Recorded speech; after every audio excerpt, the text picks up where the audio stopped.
আপনি ইসকনের কথা বলেছেন, ইসকন হচ্ছে আরএসএস হচ্ছে তার পৃষ্ঠপোষক। বাংলাদেশের দলিত যারা হিন্দু তাদের সব মন্দির দখল করে নিচ্ছে না। তারেক রহমান 18 বছর বিদেশে রয়েছে, তাকে মানে ফাঁসি দেওয়া ছাড়া সব মানে রায় দিয়েছে। তারপর পুলিশ এবং আমলাদের ভিতরে 95% হচ্ছে ফেসিবাদের ডাইরেক্ট দোষর। পুলিশ ছিল একটা বড় সমস্যা, কারণ পুলিশটা গুলি করে 2000 ছাত্র জনতা মেরে ফেলছে। একটা খুব তরুণকে জাতিসংঘে নিয়ে গিয়ে বলেছেন ইনি মাস্টার মাইন্ড। এই ছেলের নাম যেটা আপনি আমাকে বলতে বলেন, এটাও বলতে পারবো না। মানে কোন গভীরে থেকে সে মাস্টার মাইন্ড হলো, থুকতাক করলো, এটাও আমি বলতে পারবো না। কিন্তু আমেরিকানিকে হলো। কিন্তু 16 বছর 18 বছর ধরে বেগম খালেদা জিয়া জেল খেটেছে 6 বছর, 10 বছরের কারাগার। একটা কথা তার পক্ষে তিনি বলেননি। আমার কাছে মনে হয়েছে যে অকৃতজ্ঞতা। এটা যত চুক্তি টুক্তি করে শুধু এটা প্রদেশ ঘোষণা করতে বাকি ছিল, সবই লয়ে ফেলছে। এখন তারা ভাবছে হায় হায় হাসিনা চলে গেলে কি হবে, কি হবে, তার 7 সিস্টারের কি হবে, আমার অসুবিধা হলে আপনারও অসুবিধা হবে, সহজ কথা। প্রিয় দর্শক, আসসালামু আলাইকুম। সবাইকে আমন্ত্রণ জানাচ্ছি মাই টিভির 50 মিনিটস অনুষ্ঠানে। পুরো অনুষ্ঠান জুড়ে আমি এস এম তানবীর থাকবো আপনাদের সাথে। সপ্তাহে 2 দিন শনি ও রবিবার এই অনুষ্ঠানটি নিয়ে আমরা হাজির হই আপনাদের সামনে। আমাদের চারপাশে ঘটে যাওয়া সমসাময়িক বিষয়গুলো নিয়ে আমরা আলোচনা করি। আলোচনার জন্য আজ আমরা স্টুডিওতে 2 জন অতিথিকে আমন্ত্রণ জানিয়েছি। প্রথমে পরিচয় করে দেব আপনাদের সাথে। প্রথমে আমার বাঁ পাশে আছেন জনাব শামসুজ্জামান দুদু, ভাইস চেয়ারম্যান বিএনপি, এবং এরপরে আছেন এম এ আজিজ, সিনিয়র সাংবাদিক। আপনাদের দুজনকেই মাই টিভির স্টুডিওতে স্বাগত। আমরা আমাদের চারপাশে ঘটে যাওয়া সমসাময়িক বিষয়গুলো আলোচনা করতে চাই। প্রথমেই বলতে চাই, আসলে 5ই আগস্ট স্বৈরাচার সরকারের পতনের পর থেকে আমরা দেখেছি যে বিভিন্ন দাবি দাওয়া কেন্দ্রিক মানুষের রাজপথে অবস্থান এবং বিভিন্ন সময় বাংলাদেশকে বিশৃঙ্খল করার একটা অপচেষ্টা আমরা দেখেছি। এবং সর্বশেষ আমরা যদি বলি, ইসকন ইস্যুকে কেন্দ্র করে চিন্ময় দাসের গ্রেফতার এবং এরপরে আইনজীবী সাইফুল ইসলামকে হত্যা, এবং বলা হচ্ছিল যে এই সাইফুল ইসলামকে হত্যা কেন্দ্র করে বাংলাদেশে যে সাম্প্রদায়িক সম্প্রীতি বিনষ্টের একটা অপচেষ্টা করা হয়েছে। কিন্তু আমরা দেখেছি যে আমাদের ইসলাম ধর্মের মানুষ, বিশেষ করে যারা মুসলিম, তারা তাদের অবস্থার পরিচয় দিয়েছে, তারা কোনো ধরনের বিশৃঙ্খলায় যায়নি এবং দাবি দেওয়া আদায় তারা রাজপথে বিভিন্ন সময় ইসকন নিষিদ্ধ সহ তাদের দাবিগুলো তুলে ধরেছে এবং এই কেন্দ্রিক আমরা কোনো রকম বিশৃঙ্খলা দেখতে পারিনি। এবং সর্বশেষ আমরা যদি বলি, ভারতের যে অপপ্রচার বাংলাদেশকে কেন্দ্র করে, এখানে বলা হচ্ছে সংখ্যালঘুদের উপর নির্যাতন করা হচ্ছে, সংখ্যালঘুরা বাসা থেকে বের হতে পারছে না, হিন্দু মহিলারা সিঁদুর শাখা পরে বের হতে পারছেন না, তাদের পরিচয় গোপন করে চলা হচ্ছে। আসলে ভারতের এই অবস্থান কেন, কি চাইছে ভারত? প্রথমে জানতে চাইবো জনাব শামসুজ্জামান দুদু আপনার কাছে, আসলে ভারত কি চাইছে বাংলাদেশের কাছে, কেন তারা এত অপপ্রচারে নেমেছে? জি, আপনাকে ধন্যবাদ। আপনি চমৎকার ব্যাখ্যা দিয়েছেন বলবো আমি। প্রশ্নের উত্থাপন করতে গিয়ে সুন্দরভাবে একটা পরিস্থিতির, মানে এই সরকার ক্ষমতায় আসার পরেই লাগাতারভাবে যেসব ঘটনাগুলো ঘটেছে, কিছু কিছু দাবি, যেমন শ্রমিকদের কিছু দাবি আছে, তাদের বেঁচে থাকার যে দাবি, ছাত্রদের কিছু দাবি আছে, এর বাইরে অধিকাংশই দাবির মধ্যে কোনো না কোনোভাবে আমার কাছে ব্যক্তিগতভাবে মনে হয়েছে, যেমন আনসার বিদ্রোহ যে ঘটনা যেটা দেখানো হয়েছে, এটা একটা ভয়াবহ ঘটনা। অস্ত্রধারী কোনো বাহিনী তাদের সাধারণ রাজনৈতিক কর্মকাণ্ডের সঙ্গে মানে বা ওই রকমভাবে দাবি উত্থাপন করায়, এটা আমার কাছে খুব ভয়াবহ ঘটনা মনে হয়, স্বাভাবিক ঘটনা মনে হয়নি। ঠিক তেমনি ইসকনের নামে যে ঘটনাটা আমরা প্রত্যক্ষ করলাম, বা সনাতনী হিন্দু প্রসঙ্গে ধর্মদের, আমার কাছে খুব অবাক লাগছে বিষয়গুলো এইভাবে যে গত 16-18 বছর ধরে এই বিষয়গুলো কখনো সামনে আসেনি। আমাদের এই 16-18 বছরে গণতন্ত্রের জন্য অনেক লড়াই হয়েছে, 60 লক্ষ মামলা হয়েছে, জাস্ট 60 লক্ষ, 2.5 লক্ষ মানে মামলা আর 60 লক্ষ আসামি। ভারত কখনো এই 18 বছরের ভিতরে এই মামলার প্রতিবাদ করেছে, কারণ এই মামলা হচ্ছে গণতন্ত্রের সপক্ষে আন্দোলন করার কারণে।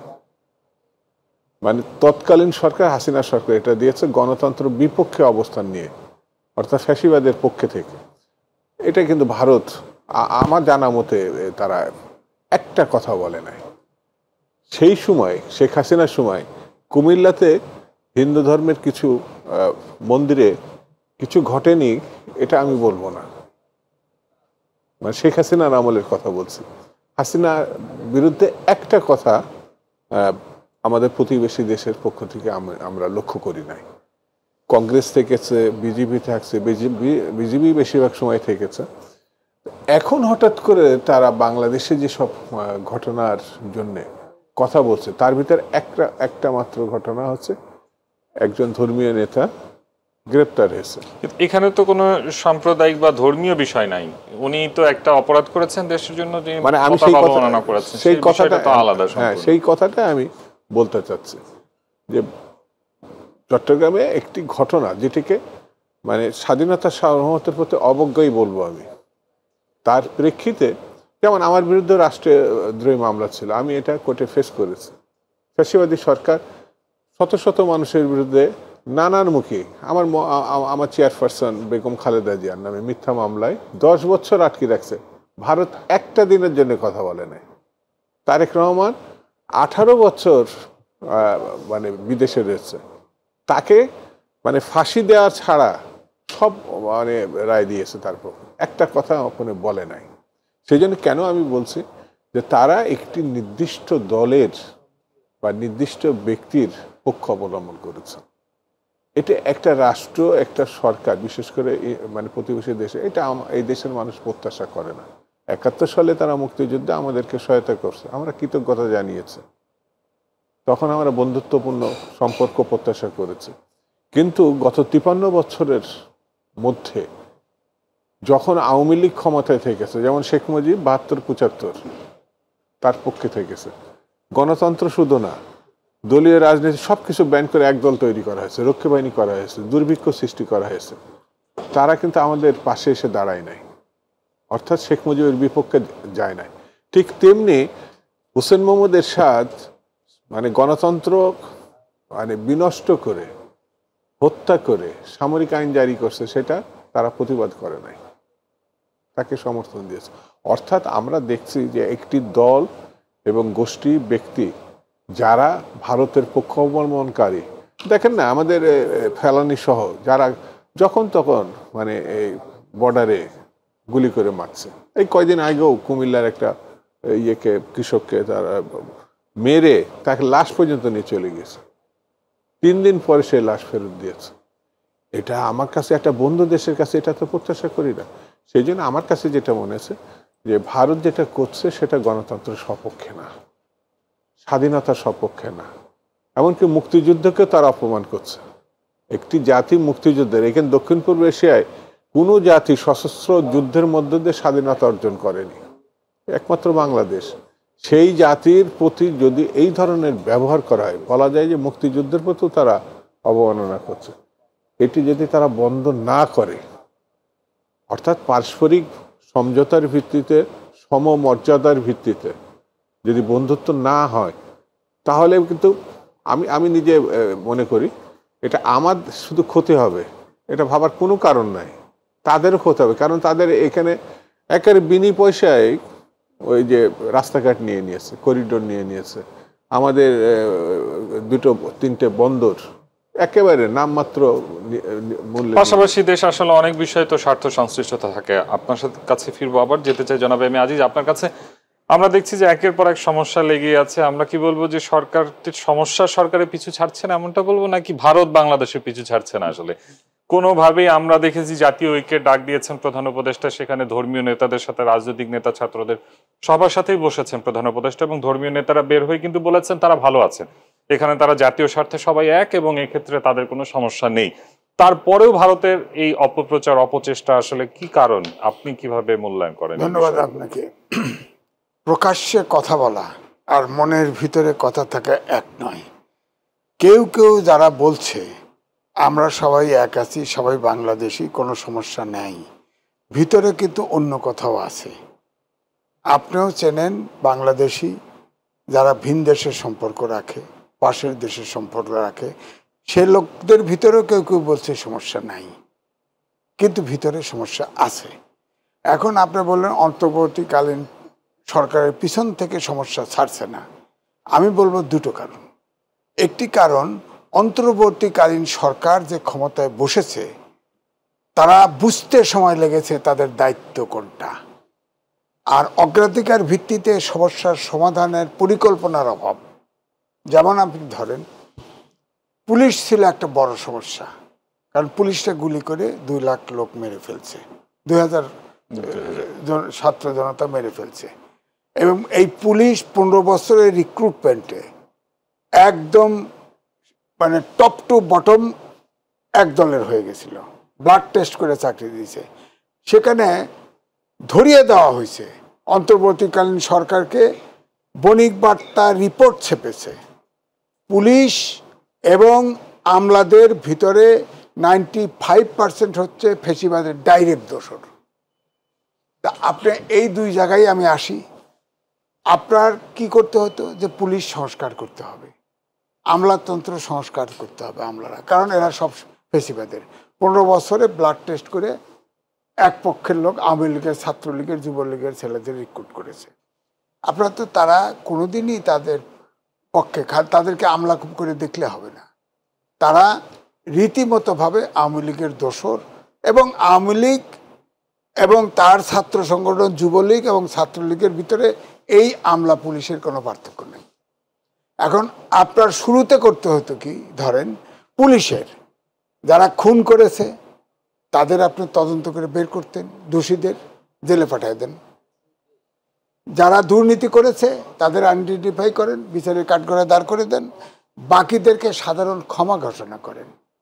আর এই যে বৈষম্য বিরোধী ছাত্র আন্দোলনে যে ছাত্র জনতা নেমেছিল, তাদের ভিতর থেকে আনসার থেকে বেছে আপনার ইউনিভার্সিটিতে স্কাউট টাউট আছে, এখান থেকে আপনি পুলিশে রিক্রুট করে দিতেন শর্ট ট্রেনিং দিয়ে। আর্মিতে শর্ট ট্রেনিং 6 মাসে আর্মি অফিসার নেয় না, নেভিতে নেয় তো, এয়ারফোর্সে নেয় তো, আর একটা হচ্ছে লং কমিশন 2 বছর ট্রেনিং হয়। পুলিশের বিষয়টা যেহেতু আপনি তুললেন, একটু পুলিশ সম্পর্কে জানতে চাই। আমরা দেখছি যে ঘন ঘন রদবদল করা হচ্ছে, পরিবর্তন করা হচ্ছে, আসলে এটাকে। হ্যাঁ, আমি আরেকটু শেষ করে নেই। ধরেন আমলা আপনার সামনে একটা নিরপেক্ষ নির্বাচন করার প্রতিশ্রুতি দিচ্ছেন, তার জন্য সংস্কার হচ্ছে, মানলাম।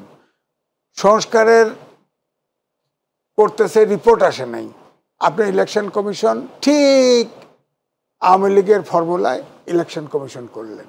এই ইলেকশন কমিশনে যে লোকগুলা সার্চ কমিটি থাকলো, এই সার্চ কমিটি তো এই সরকারের লোকই থাকলো, কারণ তারা তো ওই জায়গায় নিয়োগ দিয়েছে।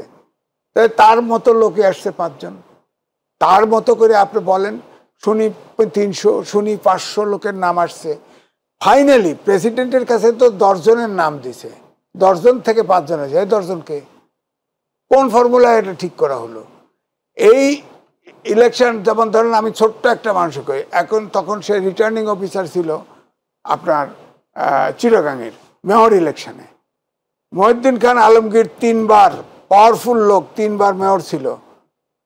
সে টুলি তার ব্যালট পেপার হাইজেক করে, বাক্স হাইজেক করছে, আগুন দিছে। তখনকার সময়ের চিটাগাংয়ের বিএনপির বড় নেতা সালাউদ্দিন কাদের চৌধুরী পর্যন্ত গ্রেপ্তার হয়েছে, কিন্তু টুলি কিন্তু হেলে নেই। রেজাল্টে ঠিকই মহিউদ্দিন হেরে গেছে, রেজাল্ট সে দিয়ে দিছে। আপনি টুলিকে চিনলেন না?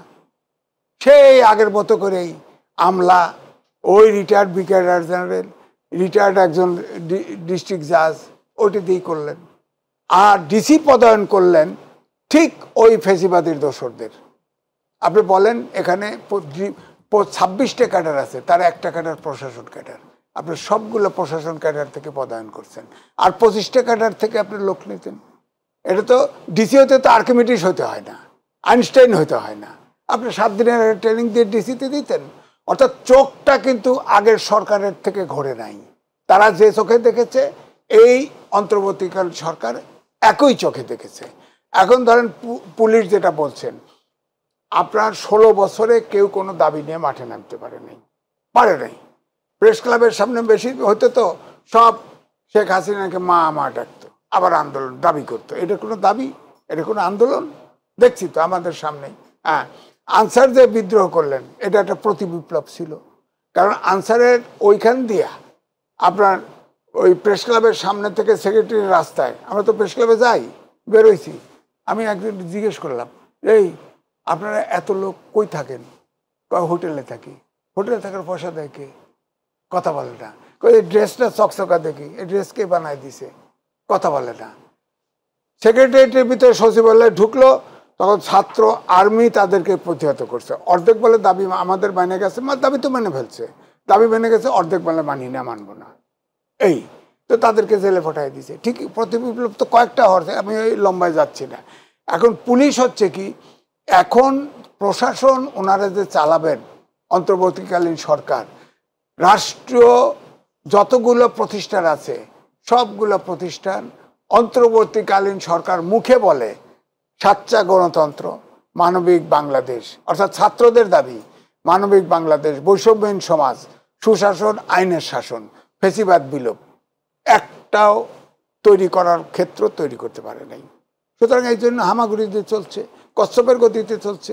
আপনার এটা তো একটা বিপ্লবী সরকার ভার্চুয়ালি, আপনি বিপ্লবী না করে অন্তর্বর্তী করলেন, ওই ওই ওই ওই বঙ্গভবন আমিও দাওয়াতে ছিলাম, ওনারা তো ফাইল ধরে সংবিধান সমুন্নত রাখার জন্য ওত নিছেন। এখন আপনি সংস্কার করেন কিভাবে? সেই সংবিধান সংস্কার করেন কোন অধিকারে? এখন দুদু বাইরে ইলেকশনে জেতার বেশি সম্ভাবনা, জিতে যাবে, জিতে যদি ওইটা না মানে, আপনি যে সংস্কার করলেন সেটা যদি না মানে কি হবে বলেন? জি, আপনার কাছে ফিরবো। ধন্যবাদ জনাব শামসুজ্জামান দুদু। উনি আমাদের সিনিয়র সাংবাদিক জনাব এম এ আজিজ যেভাবে বলছিলেন, আসলে সংস্কার ইস্যুটা এখন যে ভারতীয় আগ্রাসন এবং ভারতীয় যে অপপ্রচার, এই সকলের ভিতরে আসলে সংস্কার কতটুকু প্রাধান্য পাচ্ছে, আসলেই কি কোনো সংস্কার হচ্ছে কিনা, কিংবা সংস্কারের প্রয়োজন হবে কিনা, বা নির্বাচনের আগে কোন সংস্কারগুলো বেশি প্রয়োজন?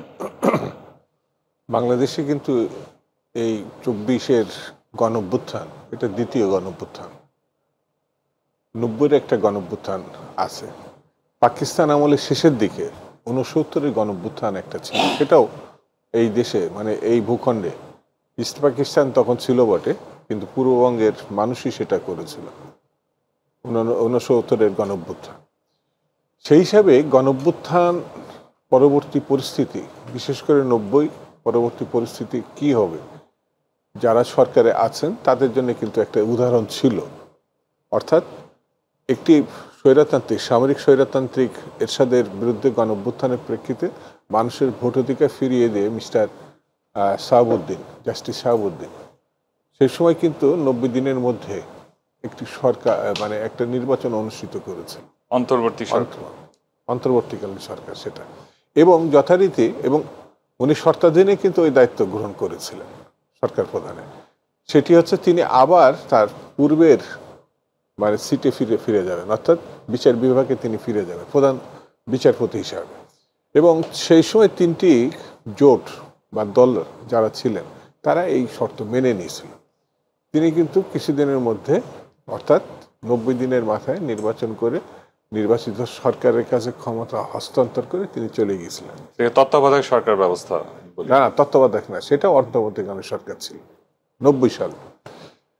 এই সরকার যেটা আজিজ ভাই যেটা বললেন, ওনার অভিজ্ঞতা থেকে বললেন যে এটি সংবিধানের আওতায় শপথ নেওয়া সরকার, এটা কোনো বিপ্লবী সরকার না। উনি যদি বলছেন বিপ্লবী সরকার, আমার কাছে মনে হয়েছে এটা কোনো বিপ্লবী সরকার না, হতে পারত কিন্তু হয় নাই। এটি একটি সাংবিধানিক সরকার। যদি সাংবিধানিক সরকার হয় এবং সংবিধান বিদ্যমান থাকে এবং সংবিধানের আওতায় শপথ নেওয়া হয়, তাহলে প্রধান কাজ হচ্ছে ওই সংবিধানকে সংরক্ষণ করা, তার মর্যাদা, তার সব কিছু সরকার রক্ষা করবে, এটা স্বাভাবিক। তো একটি সরকার চলে যাওয়ার পরে 90 দিনের মধ্যে জাতীয় নির্বাচন হওয়ার কথা, প্রেক্ষাপটটা কিন্তু এখানে স্পষ্ট করে বলা আছে। এই কথা কিন্তু সাংবিধানিক সরকার এখনো পর্যন্ত কাজে রূপান্তরিত করে নাই। প্রশ্নটা কিন্তু এই জায়গায় চলে আসছে, ওই সরকার পারলে এই সরকার পারে না কেন? উনি জাস্টিস ছিলেন আর ইনি নোবেল লরিয়েট, তাই তো? তো ইনি দেশে বিদেশে খুবই সুপরিচিত।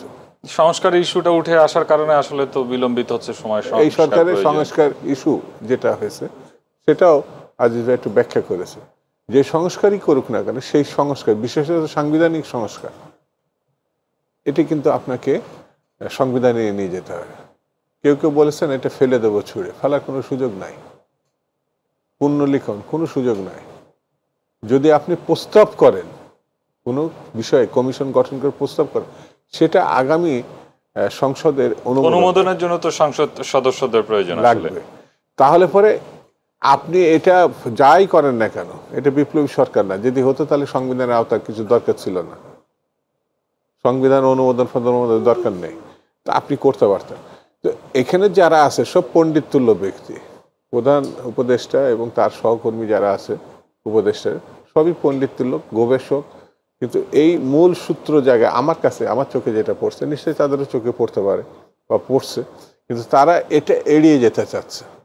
তা আমার কাছে মনে হয়েছে এই যেমন ভারতের প্রেশার, দেশের মধ্যে যে প্রেশার, এটি একটি রাজনৈতিক সরকার মোকাবেলা খুব সহজভাবে করতে পারে, নির্বাচিত সরকার। সেই নির্বাচিত সরকারের একটা সরাসরি ম্যান্ডেট থাকে। ডক্টর ইউনূস এটাকে ছাত্রদের সরকার বলেছেন। আপনি যদি ছাত্রদের সরকার, আমরাও ছাত্র ছিলাম, ছাত্রদের কত পার্সেন্টের সমর্থন থাকে, মানে ছাত্র কত অংশ, তো উনি জানি না এটা কেন উনি বলছেন। আবার একটা খুব তরুণকে জাতিসংঘে নিয়ে গিয়ে বলেছেন ইনি মাস্টার মাইন্ড। তো আমি জানি না, আমি তো ছাত্র রাজনীতির একসময় ছিলাম, আমাদের একটু বয়স হয়েছে বটে, কিন্তু ছাত্র রাজনীতিতে যা কিছু হয় ভালো মন্দ সব কিছু আমাদের নখদর্পণ। এই ছেলের নাম যেটা আপনি আমাকে বলতে বলেন, এটাও বলতে পারবো না, মানে কোন গভীরে থেকে সে মাস্টার মাইন্ড হলো, থুকতাক করলো, এটাও আমি বলতে পারবো না। কিন্তু আমেরিকানিকে হলো, কিন্তু 16 বছর 18 বছর ধরে বেগম খালেদা জিয়া জেল খেটেছে 6 বছর 10 বছরের কারাগার, একটা কথা তার পক্ষে তিনি বলেননি। আমার কাছে মনে হয়েছে যে অকৃতজ্ঞতা এটা। তারেক রহমান সাহেব তার সমগ্র ভাবনা চিন্তা তার সংগঠনকে ব্যবহার করছে, যেটি কৃতজ্ঞতার একটা প্রশ্ন থাকতে পারে। আমি কোনো জায়গায় দেখি নাই, আমার নজরে পড়ে না। এই দেশে বিএনপি ছাড়াও আরও অনেকগুলো রাজনৈতিক দল তারা লড়াই করছে, তারা জেল খেটেছে, তাদের কথাও সেখানে ওই জাতিসংঘে আসে না। আমি কেন এই প্রশ্নগুলো উত্থাপন করছি? এক মাসে কোনো ঘটনা ঘটে না। 9 মাসের প্রাণান্তকর চেষ্টা একটা মা তার সন্তানকে শেষ ডেলিভারি 1 মাস আগে যে করে ছিল নার্স। কিন্তু আমি মাকে যদি অস্বীকার করি, তাহলে নার্সকে যদি সব দায়িত্ব দিতে, সেই এই সন্তানের জনক, এই সব করছে, এই অনেকটা ঘটনা এরকম দাঁড়িয়ে গেছে। অর্থাৎ সাধারণ মানুষের, কৃষক, শ্রমিক, মেহনতি মানুষ, 60 লক্ষ আসামি, এটা নজরে আসে নাই। 2.5 লক্ষ মামলা নজরে আসে নাই। এই যে ত্রুটি, এই যে এড়িয়ে যাওয়া, এই যে এতে একটা সংকট তৈরি হচ্ছে। আবার আলোচনায় ফিরবো, একটা বিরতির সময় হয়েছে। প্রিয় দর্শক, আবারও স্বাগত জানাচ্ছি মাই টিভি 50 মিনিটস অনুষ্ঠানে। আলোচনায় যেতে চাই জনাব এম এ আজিজ, আপনার কাছে আসলে সাংবাদিক হিসেবে আপনার কাছে আমার একটা প্রশ্ন। ভারতীয় মিডিয়াগুলো যে অবস্থান নিয়েছে আসলে সেটা একটা ভিত্তি থেকে আমরা সংবাদ প্রচার করি, তাই না? কিন্তু তাদের যে বক্তব্য, তাদের যে মতামত বাংলাদেশ কেন্দ্রিক, এটার কিন্তু বাস্তবতা আমরা বলতে পারি জিরো। বাংলাদেশে এরকম কোনো রকম বিশৃঙ্খলা, কোনো রকম সংখ্যালঘুদের উপর অন্যায় অত্যাচার এরকম কিছুই নেই, এবং ধর্মীয় নেতারাও এগুলো বলেছেন আসলে। তো ভারতীয় মিডিয়া যেটা প্রচার করছে, আসলে প্রফেশনালিজম বলি আর যাই বলি, তাদের এই অবস্থানটা আসলে এরকম কেন? আমরা কি বলতে পারি আসলে সাংবাদিকতার ক্ষেত্রে, আর বাংলাদেশের সাংবাদিকদের কি ভূমিকা নেওয়া উচিত আসলে এই মুহূর্তে? দেখেন, ছাত্র জীবন থেকে বলতাম যে বড় বৃহৎ গণতান্ত্রিক দেশ ভারতকে বলা হতো। এখন কিন্তু সেই জায়গার থেকে ভারত রাজনৈতিক, পররাষ্ট্রনীতি অনেক দূরে সরে গেছে। এখন উগ্র হিন্দুত্ববাদী পলিটিক্স। আপনি দেখেন, আমাদের ফ্যাসিস্ট সরকারের প্রধানমন্ত্রী পালিয়ে যাওয়ার পরে পার্লামেন্টারি পার্টি বসে, অর্থাৎ কংগ্রেস সহ বসে সিদ্ধান্ত নিয়েছে তাকে কিভাবে সেফগার্ড করবে। তার মানে হচ্ছে সব, আপনি ইসকনের কথা বলেছেন, ইসকন হচ্ছে আরএসএস হচ্ছে তার পৃষ্ঠপোষক। সারা বিশ্বে হিন্দুর সংখ্যা বাড়ানোর প্রচেষ্টা হলো ইসকনের। 80টা দেশে 885টা এরকম প্রচারখানা আছে। বাংলাদেশের দলিত যারা হিন্দু, তাদের সব মন্দির দখল করে নিচ্ছে এরা, তলে তলে, কেউ খবর রাখি না। তো সুতরাং ইসকন কিন্তু আরএসএস যা ভারতের, এরাও তাই। আরএসএসেরই পৃষ্ঠপোষকতা, এটা সারা বিশ্বে চলে। 80টা দেশের মধ্যে ইতিমধ্যে তারা আছে। তো এখন প্রশ্ন হচ্ছে যে এই যে প্রোপাগান্ডা, এখানে হচ্ছে কি বড় বড় কয়েকটা মিডিয়া বাদে যারা ওই বিজেপির অনুগত, রাজনীতিতে যেমন কংগ্রেস সহ এই উগ্র হিন্দুত্ববাদীর অনুগত হয়ে গেছে, এবং মিডিয়াও তাই হয়েছে। কিন্তু একটি জিনিস খেয়াল রাখা দরকার, যে ওরা যতই চিল্লাফাল্লা করুক, প্রত্যেকটি দেশের কিন্তু মিশন এখানে আছে, তারা কিন্তু প্রকৃত রিপোর্টটা দিচ্ছে। আপনি খেয়াল করে দেখেন, ভারত আমাদেরকে মৌলবাদী বানানোর জন্যে এই প্রচার প্রপাগান্ডা করছে যে হিন্দু বাড়িতে পারে না, হিন্দু মরে না। আপনি তো বললেন, আমরা তো 5 তারিখের পরে কিছু আওয়ামী লীগের নেতাদের বাড়িতে হামলা হয়েছে কিছু, তবুও যে হারে ছাত্রদেরকে হত্যা করা হয়েছে, জনতাকে হত্যা করা হয়েছে, আর এই 22 বছর ধরে, আপনার 17 বছর ধরে যে হারে গুম খুন, আপনি বলেন তো পৃথিবীর কোনো দেশ দেখাতে পারবেন যে একটা গণতন্ত্রের নামে আয়নাঘর আছে, বন্দিশালা আছে, যেখানে 8-10 বছর রেখে রেখে বন্দিশালা? এই যে আপনার গুম একটা কমিশন গঠন করছে না, তারা বলছে যে ঢাকা এবং ঢাকার আশপাশ মিলে 8টা গুম ঘর বন্দিশালা তারা পাইছে। লোক কোথায়? এই যে বিএনপি দাবি করে তাদের 700 লোক হারায় গেছে, তারা কোথায়? তাদের জবাব দিবে না কেউ? আপনি বলেন, আর্মি চিফ স্বয়ং নিজে বলেছে 5 তারিখের পরে 662 জন মানে লোক সেনাবাহিনীতে আশ্রয় নিয়েছে। এখন তো দেখি আওয়ামী লীগের যত অর্গানাইজার আছে সব আপনার ভারতের বাগান বাড়িতে দেখি আড্ডা মারে, নিউ মার্কেটে আড্ডা মারে, দুবাইতে আড্ডা মারতেছে। এরা গেল কিভাবে? কোত্থেকে গেল? কোত্থেকে গেল? এই প্রশ্নটা তো আসে, তাই না? সুতরাং এই যে আজকেও আমি দেখলাম ভারতে মিডিয়াই বলতেছে যে আর্মির সহায়তা পতিত প্রধানমন্ত্রী পালিয়ে যেতে পেরেছে, তারা সুযোগ করে দিয়েছে। ফ্যাসিস্ট কিন্তু একটা মতাদর্শ, মুসলিনের মতাদর্শ। তার যখন পতন ঘটে তখন তার পা উল্টা করে বেঁধে পিটিয়ে হত্যা করছে। আর ইনি কিন্তু থাকলে, গণভবনে থাকলে কিন্তু একটা মাংসপিণ্ড খুঁজে পেতেন না, একটা মাংসের দানাও খুঁজে পেতেন না, এরকম হইতো। তো এই জন্যে বলছি, তারা যে অপপ্রচারটা করতেছে, এটা এখানে মিশনে প্রত্যেকটা দেশ খবর পাচ্ছে। 2 হচ্ছে যে আপনি ইতিমধ্যে তারা এত যদি হিন্দুত্ববাদী না হতো, তাদের পররাষ্ট্রমন্ত্রী পররাষ্ট্র নীতিটা যদি আপনার পার্শ্ববর্তী দেশের সাথে বা ভিন্ন দেশের সাথে সম্পর্ক রক্ষা করে চলার ইচ্ছা থাকতো, তাহলে কিন্তু আমাদের বাংলাদেশিদের ভিসা বন্ধ করতো না। এখন দেখেন, এখন বাংলাদেশিরা চিকিৎসার জন্য থাইল্যান্ডে চলে যাচ্ছে, সেখানে খরচ কম, মালয়েশিয়ায় চলে যাচ্ছে, সিঙ্গাপুরে চলে যাচ্ছে, আর তো ভারতে তারা ফিরবে না। কারণ ভারতে যে পরিমাণ, আজকে দেখেন বিরাট করে নিউজ ছাপা হয়েছে সব ডাটা দিয়ে, 50 মিলিয়ন আপনার 50 লাখের বেশি লোক চিকিৎসা নিতে যেত ভারতে, এখন কেউ যাচ্ছে না। একটা বিষয় আমরা দেখেছি ভারতীয় গণমাধ্যমে আজকে একটা বিষয় তুলে ধরা হয়েছে, বলা হয়েছে বাংলাদেশের সীমান্তবর্তী এলাকায় তুরস্কের ড্রোন মোতায়েন করা হয়েছে। আসলে এই খবরগুলো তারা পাচ্ছে কোথা থেকে? এরকম কোনো কিছু কিন্তু আমরা বাংলাদেশে দেখছি না। আমার কথা হলো, কেন করবে না? আরো করা উচিত, আর্মি করা উচিত, এবং ওদেরকে ডাইরেক্ট গুলি, আমাদের লোক ডাইরেক্ট গুলি মারে না।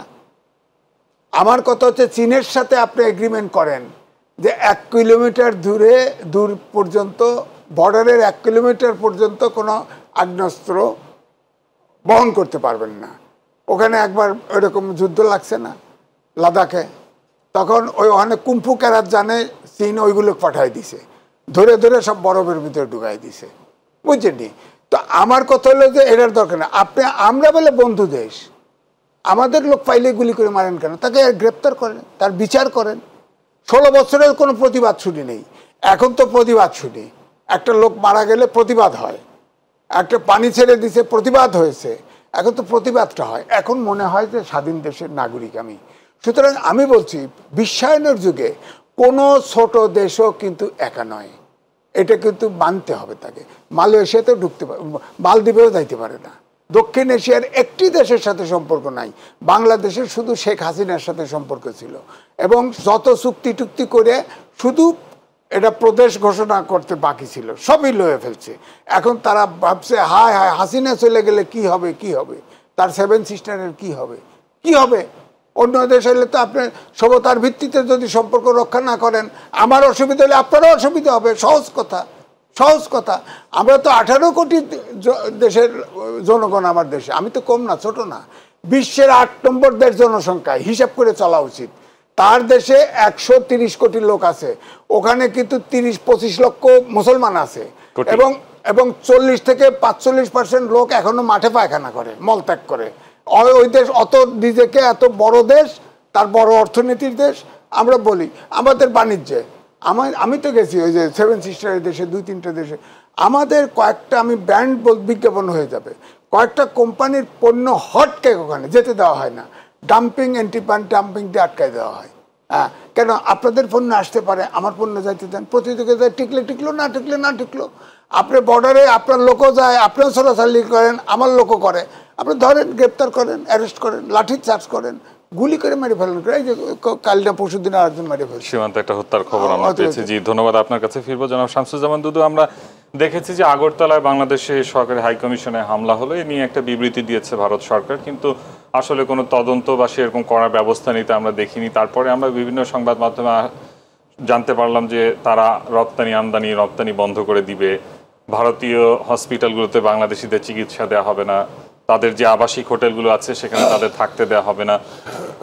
এ ধরনের বিভিন্ন খবর দিনকে দিন আমরা কিন্তু পাচ্ছি। এরপরে ভারতীয় হাইকমিশনার প্রণয় ভার্মা বলেছেন, আমাদের বহুমুখী সম্পর্ককে একটি বিষয়ে সীমাবদ্ধ করতে পারি না, কিন্তু বাংলাদেশ কেন্দ্রিক ভারতের যে অবস্থান এবং ভারতীয় মিডিয়াতে বাংলাদেশকে নিয়ে যে অপপ্রচার করা হচ্ছে, এত কিছুর পরে আসলে সম্পর্ক কিভাবে এগিয়ে নেওয়া সম্ভব বা এগিয়ে নেওয়া সম্ভব কিনা, আদৌ সম্ভব কিনা? আসলে আমি ভার্মাকে ধন্যবাদ জানাই যে একটা ব্যাপার হলো সে স্বীকার করেছে, এর আগে তো কোনো ব্যাপারই সে স্বীকার করেনি। ভারত তো উল্টে সব কিছু বাংলাদেশের কাঁধের উপরে চাপানোর চেষ্টা করছে। জেনেভা কনভেনশন অনুযায়ী তাদের দায়িত্ব হচ্ছে এই দূতাবাসগুলো রক্ষা করা। তারা পুলিশের উপস্থিতিতে এগুলো ভাঙচুর করছে, আতঙ্ক সৃষ্টি করেছে। ভারতকে সভ্য দেশ বলতো, কিন্তু এখন সে শুধু অসভ্য দেশ না, মানে পৃথিবীর মধ্যে অন্যতম সাম্প্রদায়িক দেশ হিসাবে চিহ্নিত হয়েছে। এতটাই সাম্প্রদায়িক, এটা কল্পনা করা কঠিন, ভাবা যায় না। মুসলিম লীগ, পাকিস্তান আমল, এগুলো আমরা পরিত্যাগ করেছি 71-এ। আমরা গণতান্ত্রিক দেশ। ওই সময় আমরা মুসলিম লীগ করছিলাম, তাদের খুব গায়ে জ্বালা ধরছে যে মুসলিম লীগ। আর এখন যে বিজেপি, গেরুয়া ছাড়া তারা অন্য কোনো পোশাক পরে না। এবং ওই যে একটা ব্যাখ্যা দিল যেটা আজিজ ভাই, যে শেখ হাসিনার প্রশ্ন, একটা খুনি, প্রমাণিত খুনি, প্রমাণিত মানে লুটেরা, মানে এমন কোনো ব্যাংক নেই সেটা ফাঁকা করেনি, ফোকলা করেনি। এরম খুনি এবং একটা বিখ্যাত চোর, ডাকাত, খুনি, তাকে রক্ষা করার জন্য সর্বভারতীয় রাজনৈতিক দল বসে সিদ্ধান্ত নিয়েছে। ভাবা যায়? যার দিয়ে তার লাথি দিয়ে ওখান থেকে বের করে দেওয়ার কথা, আর সে তাকে রক্ষা করার জন্য কি জিনিস, এটা তো আমরা এখন ব্যাখ্যা করা দরকার নেই। এই যে গতকালের একটা নিউজ, আমি জানি না আপনার চোখে পড়ছে কিনা, তারা বুঝতে পারছে যে এই চিকিৎসা বন্ধ করছিল না, ওদের সমস্ত ক্লিনিক বন্ধ হয়ে যাওয়ার মতো অবস্থা। অনেক চিকিৎসক আবার আজকে দেখেছি যে তারা বলেছেন সংবাদ মাধ্যমে যে আসলে জাত, ধর্ম, বর্ণ নির্বিশেষে সবার চিকিৎসা দেওয়া উচিত। এছাড়া এই কলকাতায়, এইসব দিল্লিতে এইসব প্রতিষ্ঠান বন্ধ হয়ে যাবে। হোটেলগুলো খা করছে, এমনি তো খাওয়া দাওয়া করে না, ওরা তো খুব কঞ্জুস টাইপের। এটা আমার কাছে, আমার নিজের সব বন্ধু বান্ধব বলছে। বাংলাদেশকে তাদের ব্যবসাটাকে টিকিয়ে রেখেছিল। লক্ষ লক্ষ নানান পর্যটক অথবা চিকিৎসার কারণে অথবা ঘোরার কারণে তা সেখানে যেত। ওখানকার নিউ মার্কেটে 70% ক্রেতা ছিল হচ্ছে বাংলাদেশি। এখন তারা আবার উল্টাই গেছে, কিন্তু কারণ তারা দেখছে যে এটা করলে পরে অবস্থা আরও খারাপ হয়ে যাবে। এখন যদি তাদেরকে বাংলাদেশ, আমি পত্রিকায় দেখলাম যে ভিসা সীমিত করবে, ওরা তো ভিসা দিচ্ছে না, আমরা সীমিত করবে। যদি ভারতের মতো ভিসা বন্ধ করে দেয়, ভারতের মতো ভিসা বন্ধ করে দেয়, আমাদের সাগর আছে, আমাদের আকাশ আছে, এমন না যে একেবারে ওদের ভূমি ব্যবহার করে আমাদের খাবার নিয়ে আসতে হবে, আমাদের চলাফেরা করতে হবে। আমার কাছে তারপরেও প্রশ্ন হচ্ছে, তারা একটু সভ্য হবে কিনা। আমরা ছাত্র জনতার গণঅভ্যুত্থানে তারা সমস্তভাবে চেষ্টা করছে, এই নির্বাচন ব্যবস্থা ধ্বংস করছে, সব কিছু ধ্বংস করে দিয়ে, প্রশাসন, পুলিশ সব ধ্বংস করে দিয়ে হাসিনাকে তারা রক্ষা করছে। এখন ছাত্র জনতার একেবারে এটা ভাবা যায় নাকি, ছাত্ররা নির্বিচারে রক্ত দিয়েছে, দেশবাসী রক্ত দিয়েছে, শিশুরা, যা কখনো কোনো গণঅভ্যুত্থানে আমরা লক্ষ্য করিনি। 36টা শিশু মারা গেছে, একেবারে শিশু। তার পরেও যদি ভারত মনে করে যে তারা এইরকম একটু চাপ চুপ দিলে পরে বাংলাদেশ আবার হাসিনাকে এনে এখানে বসাই দেবে, এই যদি তাদের, এটা বুকার স্বর্গে না, এটা ছাগল গরু পাগল, এটা কি তারা হয়েছে আমি ঠিক বুঝতে পারছি না। আর এটা মুক্তিযুদ্ধের জাতি, ভারত কিন্তু লড়াই করে যুদ্ধ করে ভারত স্বাধীনতা অর্জন করে, এমনকি পাঠান বেলুচ সিন্ধি পাকিস্তানও কিন্তু লড়াই করে যুদ্ধ করে পাকিস্তান হয়নি। একমাত্র দক্ষিণ পূর্বের দেশ হচ্ছে এই বাংলাদেশ। ওরা যদি মনে করে থাকে যে একটু চাপ চুপ দিলে বাঙালি ঠিক হয়ে যাবে, ভাষা আন্দোলন যেটা এখন সারা বিশ্বে, ভাষার বিষয় নিয়ে এখন সারা বিশ্বে আলোচনা হয় মাতৃভাষা দিবস হিসাবে, সেটাও এই দেশে। পাকিস্তানি বাহিনী, চৌকস বাহিনী তাকে চ্যালেঞ্জ করে এই দেশ। সেই জন্য ভারতের আমার বিবেচনায় তারা যদি হুঁশে না আসে, তারা যদি বিবেচনায় না আসে যে একটা খুনি আর একটা তস্কর, একটা লুটেরাকে রক্ষা করার থেকে বাংলাদেশের 20 কোটি মানুষের পক্ষ অবলম্বন করা অনেক ভালো। এটা যদি আসে তাদের জন্য ভালো, এই দেশবাসীর জন্য ভালো, দক্ষিণ পূর্ব এশিয়ার জন্য ভালো। এইসব খুশাখুশি এইসব করে কোনো লাভ হবে বলে আমি ব্যক্তিগতভাবে মনে করি না। এটা কোনো কারণ নাই। 2 নম্বর হচ্ছে ওখানকার যেসব পত্র পত্রিকা যেসব ভাষায় লিখছে, আমি অনেক আগে থেকে আনন্দবাজারের মানে পাঠক ছিলাম। একটা জিনিস আমি তখন থেকে জানাব, আজিজ ভাই এখানে বসে আছে, ওরা কখনো মুসলমানের নাম শুদ্ধ করে লিখবে না। এটা আজকের থেকে না, ব্রিটিশ ভারতের সময় থেকে এটা হচ্ছে তাদের কাজ। আর এখন যে গসিপগুলো তারা শুরু করেছে, মনে করে যে এই যে ইন্টারনেটের যুগে আপনি ওই ভারত আর সারা বিশ্বের কাগজ যদি দেখতে চান, মনে হবে যে না এগুলো লেখাপড়াই শেখা নাই, মানে একটা গুজব ছড়ালে যেন সব কিছু হয়ে যায়। এখানকার হিন্দু বা এখানকার বৌদ্ধ, এখানকার খ্রিস্টান আবহমান কাল থেকে, 100 বছর না 1000 বছর থেকে তারা এখানে বসবাস করছে। হ্যাঁ, এখানে যে আক্রান্ত হয়েছে সে যদি হিন্দু হয়ে থাকে, সে আওয়ামী লীগার, হিন্দু হিসেবে আক্রান্ত হয়নি, কোনোভাবে হয়নি। মুসলমানরা আক্রান্ত হয়েছে সেই কথাটা সে বলছে না, সেখানে তারা সামনে নিয়ে আছে। আমার অনেক বন্ধু আছে যারা গণতান্ত্রিক আন্দোলন জন্য রক্ত দিয়েছে, মুক্তিযুদ্ধের সময় রক্ত দিয়েছে, তাদেরকে আমরা কোনো অবস্থাতেই সংখ্যালঘু বিএনপি মনে করে না। তারা সমতার ভিত্তিতে আমরা মনে করি তারা এই দেশের নাগরিক, এই দেশের তারা অধিকারী। তারা বরঞ্চ এদেরকে ছোট করছে, মুক্তিযুদ্ধকে ছোট করছে। সেই জন্য আমার কথা, ওখানকার মিডিয়া যেগুলো বলছে আত্মতৃপ্তির হয়তো তারা পাচ্ছে, কিন্তু তারা তাদের দেশকে খেলো করে ফেলছে। এখানে আমার দেশি ভাষায় বললাম, নিজেকে ছোট করে ফেলছে, নিজেকে মানে মানে সারা বিশ্বের কাছে যে আমেরিকা সাংবাদিকতা নাই, ইউরোপে সাংবাদিকতা নাই, আমি বাংলাদেশের কথা বাদ দিলাম, তারা তাদের কথাটা বুঝতে পারছে না, ঠিকই বুঝছে, বুঝার পরে তারা তারপরও সেটা চালিয়ে যাচ্ছে। তবে আমরা বাংলাদেশের যে অবস্থান সেটা আমরা বিশ্ববাসীর কাছে আসলে তুলে ধরতে পারছি কিনা সেটাই মুখ্য বিষয়। আমাদের এখানে এইরকম কোনো সংঘাত বা সম্প্রীতি বিনষ্টের কোনো অপচেষ্টা বাংলাদেশের মানুষের মধ্যে নেই। তারা পরস্পর পাশাপাশি থেকেই কিন্তু জাতীয় ঐক্যে সবাই এক, সেটা আমরা দেখতে পেরেছি। চলছিল আলোচনা, আবারও ফিরতে চাই জনাব এম এ আজিজ আপনার কাছে। আমরা দেখেছি যে আসলে বিএনপি সবসময় নির্বাচনের রোডম্যাপ চাইছে, এবং আরেকবার আমরা যদি বলতে চাই জামায়াতের আমির ডাক্তার শফিকুর রহমান তিনিও কিন্তু এখন নির্বাচন কেন্দ্রিক বক্তব্য দিচ্ছেন, চাইছেন নির্বাচনের রোডম্যাপ। পাশাপাশি বাকি যে দলগুলো রয়েছে সবাই নির্বাচনমুখী হচ্ছে। আসলে এই নির্বাচন, এই বর্তমান যে উদ্বুদ্ধ পরিস্থিতি, বাংলাদেশকে নিয়ে যে অপপ্রচার, এই মুহূর্তে নির্বাচন দিলে আসলে সেটা কতটুকু সংস্কারকে বাধা করে দিবে কিনা আসলে, বা কিংবা নির্বাচন চাওয়াটা যৌক্তিক কিনা রাজনৈতিক দলের এই মুহূর্তে? আসলে আমি দুইভাবে দেখি যে অপপ্রচারটা হচ্ছে ভারত ছাড়া এটা কি কোনো দেশ পিক আপ করেছে? ভারত তো মানে হামলে পড়েছে বাংলাদেশের উপরে, অন্য কোনো দেশ কি সেই সুরে কথা বলছে না। কারণ তাদের, আমি আগেই বলছি, প্রত্যেকটা এমবেসি কারেক্ট রিপোর্ট কিন্তু দিচ্ছে। এখানে কোনো হিন্দুদের দমন করা হচ্ছে না, কোনো মাইনরিটি করা হচ্ছে না, বরঞ্চ আমার মনে হয় আপনার ভারতে ফ্রিজে এক টুকরো গরুর মাংস আছে করে মানুষ পিঠে বেড়ে ফেলে। ইতিমধ্যে 14টা মসজিদ তারা ইয়ে করে ফেলছে, মানে ঠিক করে ফেলছে। এগুলোকে বলা হচ্ছে যে অমক হিন্দুর অমকের ছিল, অমকের ছিল, এগুলোকে ভেঙে দেওয়া হবে। তারা মুসলমান এখানে রাখতে চায় না, দলিত রাখতে চায় না, ওটা ব্রাহ্মণের দেশ বানাইতে চায়, ব্রাহ্মণের দেশ বানাতে চায়। সুতরাং তাদের এই প্রচারে আমাদের বিন্দু মাত্র ক্ষতি হবে না। তবুও আমাদের পক্ষ থেকে একটা প্রচার থাকা উচিত। যেমন ওরা সংসদে বলতেছে, ওরা জনসভায় বলতেছে, আমাদের কিন্তু একটাই হলো যে রাজনৈতিক দলগুলোকে ডেকে নিয়ে ঐক্যবদ্ধ আছি, এটা প্রেশার দিল ঘরের ভিতর থেকে। আমি কিন্তু আগেও বলেছি যে এইটা প্রকাশ্যে শহীদ মিনার বা এই ধরনের ইম্পর্টেন্ট জায়গার থেকে অন্তর্বর্তীকালীন সরকারের পক্ষ থেকে সব দল, ছাত্র সংগঠন সবাইকে ডাকা উচিত, ডেকে ডেমনস্ট্রেট করা উচিত আমরা ঐক্যবদ্ধ, জাতীয় ইস্যু এটা, জাতীয় ক্রাইসিস, আমরা ঐক্যবদ্ধ।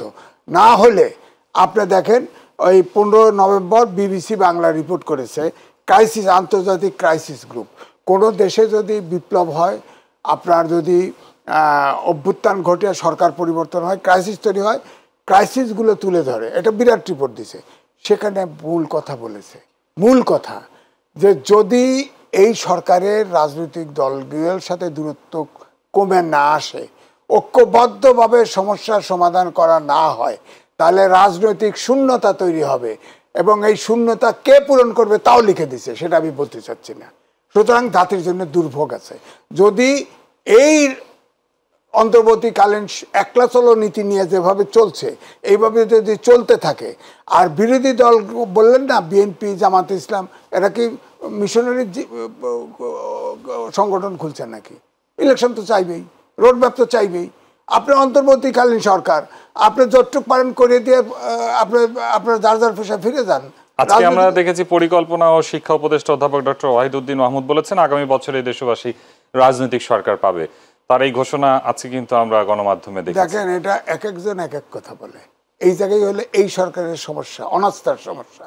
আপনি হলপ করে বলতে পারেন না এই সরকার কবে নির্বাচন দিবে। কেউ বলতেছে সংস্কার হলে দেব, হওয়ার পরে দেব। আরে সংস্কার তো 53 বছরে মানুষের মনোজগতে পরিবর্তন ঘটে গেছে। এইটার সংস্কার করতে তো একটা মানবিক দেশ গড়ার লক্ষ্যে যদি কোনো সরকার ক্ষমতা যায়, তারও কমপক্ষে 20 বছর সময় লাগবে। এটা তো সমাজতান্ত্রিক বিপ্লব হয় নাই যে 1 মাসে সাংস্কৃতিক বিপ্লব করে মানুষের মনোজগৎ পরিবর্তন করে দিয়ে একদম টাইট নিয়ম কানুনের ভিতরে রাখবে। এটা সময়, এটা গণতান্ত্রিক দেশ, মানবিক দেশ, এটা লুজ ফর্মে থাকবে। কিন্তু সরকার হতে হবে ভেরি অ্যাসার্টিভ এবং জাতীয় ইস্যুতে কঠোর, এটা হইতে হবে। এই সরকার তো সব সারা বাড়া দিয়ে আছে, সব সারা বাড়া হয়ে গেছে। আমার তো মনে হয় না যে এই সরকার আর বেশি দিন দেশকে, হয় এই দেশকে বড় ধরনের ক্রাইসিসে ফেলে দিবে, আর নাহলে তাকে দ্রুত ইলেকশন দিয়ে যে ক্ষমতা দেয় তার কাছে ক্ষমতা ছেড়ে দেওয়া যাওয়া উচিত। কারণ তারা যে সংস্কার করতেছে, আপনি এই সংবিধানের 7 নম্বর অনুচ্ছেদে ক ছাড়া, কতে বলা হয়েছে জনগণের মালিক জনগণ, আর সবগুলোতে বলা হয়েছে এই সংবিধানে হাত দিলে রাষ্ট্রদ্রোহিতার কাঠগড়ায় দাঁড়াইতে হবে। তো এখন যে দল ক্ষমতা আসবে, সে যদি তাদের এই সংস্কার অনুমোদন না করে, সবগুলোর ফাঁসি হবে, সবগুলোর ফাঁসি হবে। কিন্তু একটা প্রজ্ঞাপন জারির কথা আমরা শুনেছিলাম যে এই সরকারের কোনো কর্মকাণ্ডকে বৈধতা চ্যালেঞ্জ করা যাবে না। এটাও রাজনৈতিক দল অনুমোদন করলো না, তার প্রজ্ঞাপন শোনে কেটা? হ্যাঁ, ওই যে ইন্ডিমিনিটি দিছে না বিদ্যুৎ সেক্টরে, সেটা তো তারা চেঞ্জ করছে। এটা অনুমোদন দিবে, কারণ এটা জাতীয় স্বার্থে। তারা প্রজ্ঞাপন দিছে, তাদের যত কর্ম এটা চ্যালেঞ্জ করা যাবে না। যে ইলেক্টেড হবে সে মানবে না। আপনার সরকার বুয়া করে দিল, কি করবেন আপনি? কিচ্ছুই করার নাই। ধন্যবাদ আপনাকে জনাব শামসুজ্জামান দুদু। আমরা যদি আপনার কাছে জানতে চাই, আসলে যে উপদেষ্টা বলেছেন আগামী বছরই দেশবাসী রাজনৈতিক সরকার দেখতে পারবে, এটা নিয়ে আপনার মতামত কি, এবং নির্বাচনের জন্য আসলে আপনারা কতটুকু প্রস্তুত, যদি আগামী বছর নির্বাচন হয়, বা নির্বাচন কেন্দ্রিক আপনাদের হাইকমান্ড থেকে কোনো নির্দেশনা আপনারা পেয়েছেন কিনা? আমি এই শিক্ষা উপদেষ্টাকে ধন্যবাদ জানাতে চাই যে বাস্তবতার ভিত্তিতে তিনি কথা বলেছেন বলে আমি বিশ্বাস করতে চাই।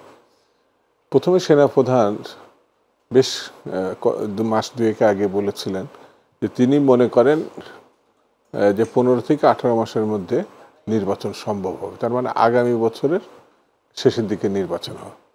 পরে এই জিনিসটা মানে উপদেষ্টা মণ্ডলীর থেকে অন্য ব্যাখ্যা দেওয়া হয়েছিল। মিস্টার আসিফ নজরুলও ঠিক এই জাতীয় একটি কথা বলার পরে তার পরের দিনই বলেছিলেন সর্বশেষ কথাটা বলবেন প্রধান উপদেষ্টা। আজকে শিক্ষা উপদেষ্টা বললেন আমি ব্যক্তিগতভাবে মনে করি, নট সরকারিভাবে না, ব্যক্তিগতভাবে। অর্থাৎ 3 জনের খুব বিচক্ষণ ব্যক্তি, সেনাপ্রধান এবং 2 জন উপদেষ্টা। ধর্ম উপদেষ্টা বলছে আওয়ামী লীগ 6 মাস থেকে গেছে, আরো 4.5 বছর সময় আছে।